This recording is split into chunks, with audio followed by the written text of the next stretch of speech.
ফরিদপুরের সদরপুরে প্রগতি যুব সংঘের উদ্যোগে day night minibar football tournament অনুষ্ঠিত হয়েছে।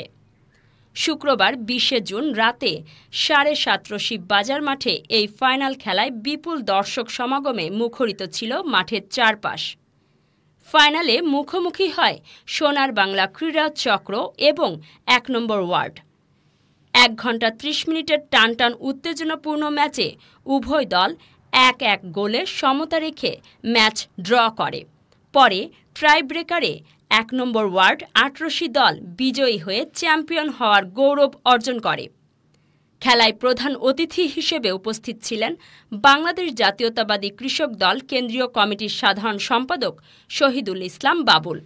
এ সময় তিনি বলেন, যুব সমাজকে মাদক ও অপরাধ থেকে দূরে রাখতে খেলাধুলার বিকল্প নেই। এই আয়োজন তরুণদের সুপ্ত প্রতিভা বিকাশে বড় ভূমিকা রাখবে। পরে খেলা শেষে তিনি বিজয়ীদের মাঝে পুরস্কার বিতরণ করে।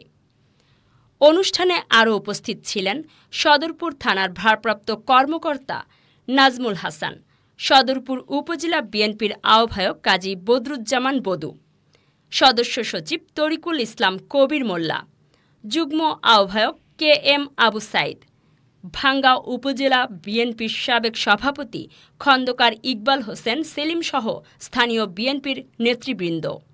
খেলায় পুরস্কার বিতরণী শেষে প্রগতি যুব সংঘের সভাপতি তুষার আহমেদ ও সাধারণ সম্পাদক আরিফ আহমেদ রনি বলেন, আমরা ভবিষ্যতেও এমন আয়োজন অব্যাহত রাখব। এই আয়োজন শুধু বিনোদন নয়, সামাজিক সম্প্রীতির প্রতীকও।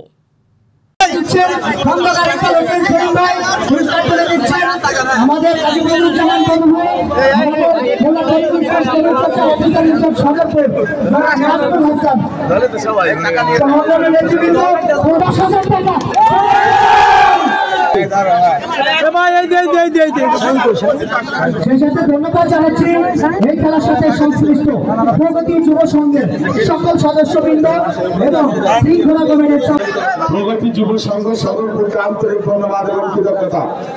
যারা রাতের বেলায় ফুটবল দেখতে আসছেন সকলকে আমার পক্ষ থেকে, আমার দল বিএনপির পক্ষ থেকে আন্তরিক শুভেচ্ছা কৃতজ্ঞতা মোবারকবাদ জানাই। আমার নেত্রী বেগম খালেদা জিয়া এবং তারেক রহমান আপনাদেরকে সবাইকে সালাম দিয়েছেন, শুভেচ্ছা দিয়েছেন। আমরা যেটা বলতে চাই যে বিগত দিনে সন্ত্রাস, নৈরাজ্য, মাদকের যে আগ্রাসী অবস্থা ছিল সেই অবস্থা থেকে মুক্তির জন্য আজকে আমাদের দেশব্যাপী এই সুস্থ খেলাধুলা, ক্রীড়া, বিনোদন এই যে ব্যবস্থা, এই ব্যবস্থার মধ্য দিয়ে আমাদের সমাজ, আমাদের তারুণ্য, আমাদের যুবকরা একটা শারীরিক এবং মানসিক উৎকর্ষের দিকে এগিয়ে যাবে। আমরা একটি সুস্থ সমাজ পাবো, যুব সমাজ পাবো এবং দেশ পাবো এবং একটি শক্তিশালী দেশের দিকে আমরা এগিয়ে যাবো। আগামী দিনে এই ধরনের খেলা আরো বেশি বেশি আমরা আয়োজন করবার জন্য সবাইকে অনুরোধ করছি। আমরা যদি সুযোগ পাই আমরাও বৃহৎ আকারে আমরা ফুটবলের ব্যবস্থা করবো ইনশাআল্লাহ, আয়োজন করবো।